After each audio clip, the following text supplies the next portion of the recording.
Hello viewers, welcome to UN Digital class. In my previous lecture, I have already discussed about the transposition cipher. Now in this particular lecture, I am going to discuss about the data encryption standard. Before going to the data encryption standard, first of all, I want to discuss about the Fastell cipher. Let us start. Fastell cipher is not a type of block cipher. Actually, Fastell cipher is a model based upon which different block ciphers are designed. One of the example is data encryption standard, DES. DES is one of the symmetric block cipher which use the Fastell cipher structure. Fastell cipher, when we use the Fastell cipher structure in your cryptographic system, in that system same algorithm is used for both encryption and decryption. Now look at the encryption process of Fastell cipher. Now look at this figure. In this figure, our plain text is divided into two equal parts, that is the left part and the right part. Again, this Fastell cipher performs the different rounds by using the left part and right part of our plain text and one round function. Here, this is the first round of our Fastell cipher structure. In this round function takes the input, that is the round key K1 and the right part of our plain text, that is R. Whatever the output of this round function, then it is provided to the left part, and the left part and this output of the round function is performed by using the exclusive operation. After that, the output of this exclusive OR operation is taken as the right part for our second round. Then this right part of our first round is taken as input for the left part in our second round. Again, in our second round, the same operation is performed. That means here the round function takes input, that is the right part of our plain text in second round, and the sub key, that is the K2, which is the round key for the round 2, and the output is exclusive OR with the left part. After that, swapping operation is performed. That means this left part is swapped to the right part for the next round, and the right part is swapped to the left part for the next round. In this process, different rounds are performed in our Fastell cipher. After the completion of each round, then another swapping is performed. That means, suppose round n is our last round. After performing this round operation, again here whatever the left part and the right part, these parts are swapped. That means the left part is swapped to the right part and the right part is swapped to the left part, and combining these two parts, that is the left part and right part, which generates our ciphertext block. This is the encryption process of our Fastell cipher. Next, decryption process. Decryption process is very similar to the encryption process, but it is a reverse process of our encryption process. In case of Fastell cipher, the decryption process takes input as the ciphertext, and it performs the similar round operation whatever performed in the encryption process. But the difference is that here it takes the round key in reverse order. That means when we perform first round in case of encryption process, here we take the round key, that is K1. But in case of decryption process, when we decrypt in our first round, here we take the last key as the first key of our round 1. This is the difference between the encryption and decryption, but the round function is similar in case of encryption and decryption. Next, data encryption standard. Data encryption standard is a symmetric key block cipher which is developed by the National Institute of Standard and Technology.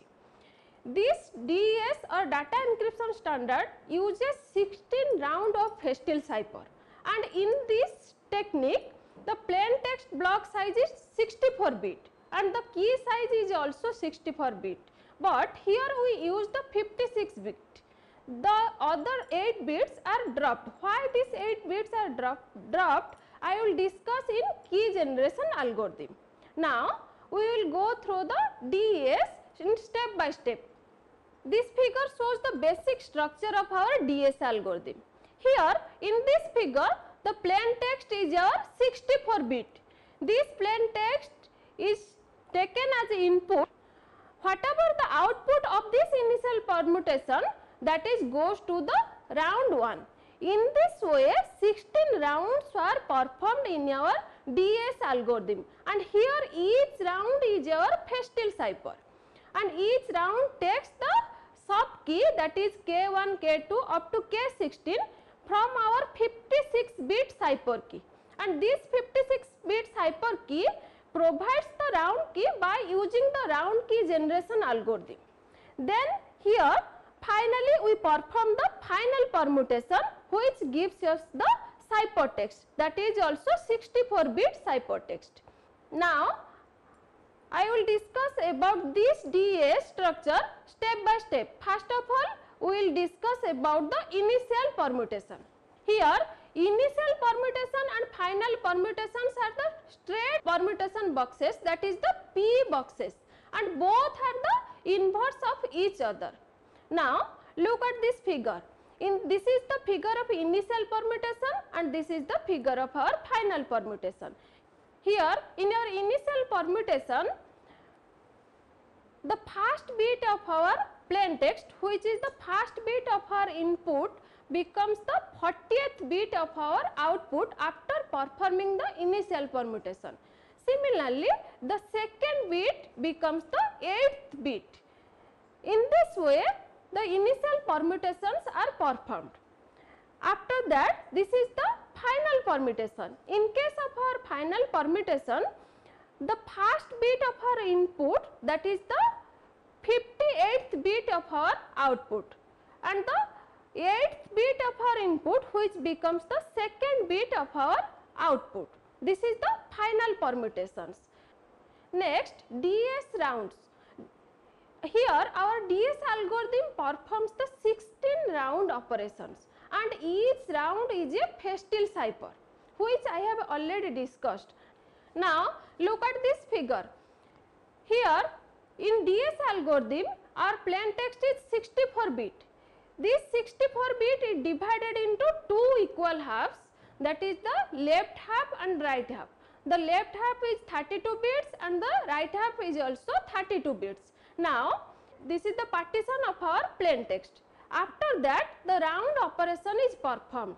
Within this round operation, here one round function is used, and this round function takes the input, that is the right part of our plain text, and the sub key, that is the K1.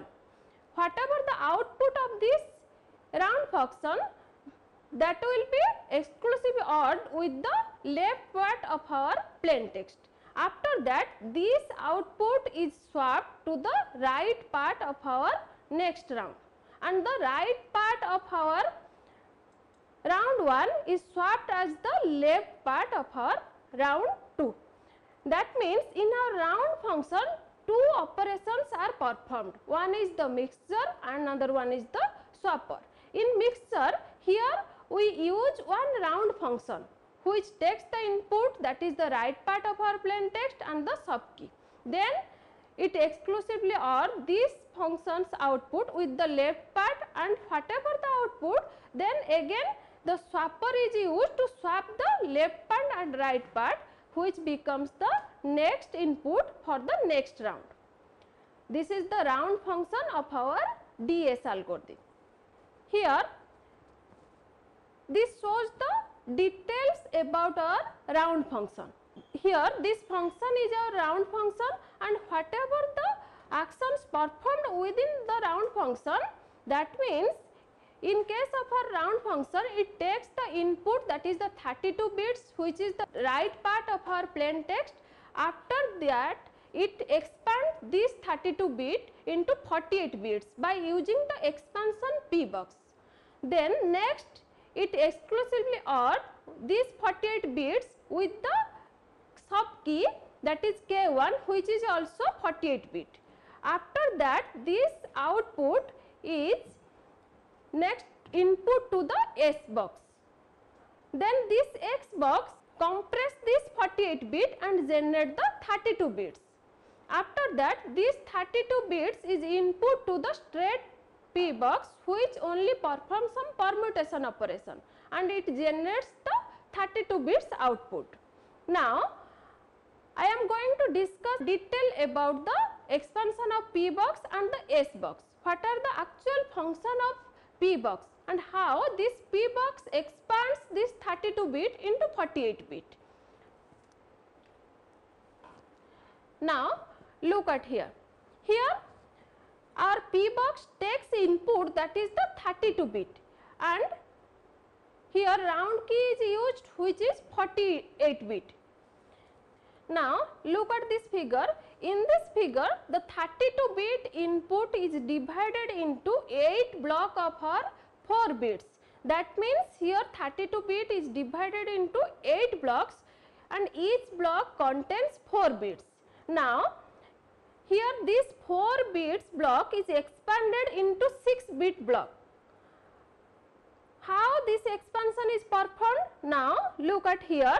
Here the first bit of our expansion block, which contains the last bit, that means 32 bit, and the second bit is the first bit of our first block, and the third bit is our second bit of our first block. In this way, these 4 bits are remain same, and the first and last bit of our expansion box is filled by, here the first bit is filled by the last bit, that is the 32 bit, and here the last bit of our expansion box is filled by the first bit of our next block, this one. For the second expansion box, similarly, here the first bit is filled by the last bit of our previous block, this one. Then the next 4 bit remains same, and here the last bit is filled by the first bit of our next block. In this way, we expand 32 bits into 48 bit by using the expansion P box.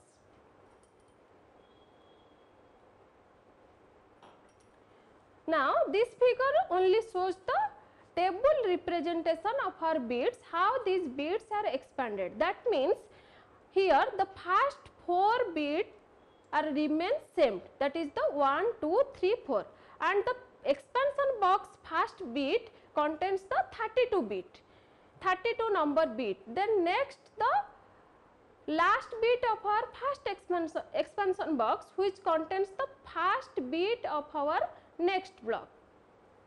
In this way, this table shows the bit numbers of our expansion box. Next one is the XOR operation. Here the XOR operation is performed in our round function, that means the output of our round function with the left part of our plain text. Then next one is the substitution box, that is the S box. Here in case of our substitution box, the 48 bits input gives the 32 bit output, that means here our bits are compressed. Now, look at this figure. In this figure, this S box takes the input, that is the 6 bit input, and it gives the 4 bit output. First of all, you must remember that these 48 bit inputs are divided into 8 blocks, and each block contains the 6 bit input, and which gives the 4 bit output. Then next, how these 6 bits are converted into 4 bit. Now, look at this figure. In this figure, here the 6 bits, which is the input of our first block, are given. Now, this is the table. In this table, which contains the 16 number of column and 4 number of row. Here the first bit and the last bit taken as the input, which gives us the row number, and the middle 4 bit, which is taken as input and it gives the column number, When we find out the row number and column number by using this row number and this column number, whatever the value in that position, that is the output of our S box, which gives us the 4-bit output. Now look at one example. Suppose for our S box the input is 110010. Here this is the first bit and this is the last bit, and these first and last bit are taken as the row number. That means if you take combining these 2 bits, that is 10, which means its value is 2. That means here it specifies the second row of our table. Now take the next middle 4 bit. Here the middle 4 bit is 1001, which value is 9, and this 9 value gives us the column number. That means in this table we find out the value which is present in the third row, which is present in the third row, and the column number is 10th column, or here we start from the 0, that means the 9th column. Here also we start the row number from 0, that means our second row. Now this is our row and this is our column, and the value is this one, and this value is gives us the binary value, that is 1100. That means here we take the input which is in the 6th bit, and after performing this operation we get the output, that is 1100, which is a 4 bit. In this way the S box performs the operation that it takes the input as a 6 bit and compress it and gives us the output which is a 4 bit. Then next one is straight permutation. Straight permutation means here the 32-bit output of a S box is subjected to the straight permutation according to this table. Here this table shows that the 16th number of bit of our 32-bit input, which becomes the first bit of our output after performing the straight permutation. Similarly, the second bit of our output, which is the 7th bit of our input. In this way all these bits are given after performing in straight permutation. Then next one is key generation. Now here this is the key generation algorithm. In this algorithm it takes input, that is our key, which is 64 bit. After parity drop means it drops the 8 number of bits from our 64 bit key. Then it gives the 56 bit key. Now this 56 bit key is divided into 2 equal parts, 28 bit and 28 bit. After that each part is perform the left shift operation, and this left shift operation is performed by taking the rounds. That means for round 1, 2, 9 and 16 the left shift performs 1 bit shift, and for other rounds it performs 2 bit left shift. Here after the left shift these 28 bits is taken as input for the compression P box, which I have already discussed. Then this part also provides the 28 bits output. Then after this compression of P box is performed, it provides us the round key, that is 48 bit round key, which is the round key for our first round. Similarly, by using these steps, that is the left shift and the compression of P box, this algorithm generates the 16 number of sub key. Now here you look at this figure shows the rounds and the left shift bit. That means in round 1 the left shift is 1 bit, and second round it is also 1 bit, and third round it is 2 bit. In this way this figure shows the number of bits shifted in each round. Then This box shows the compression of D box. Here the first bit of our output of D box is the 14th bit of input, and the second bit of our output, which is 17th bit of our input. In this way, all bits are compressed by using the D box. I hope you get some idea about the Festible cipher structure and the data encryption standard. If you have any doubt, then you can ask me through comment. I will discuss about your doubt. Thank you for watching.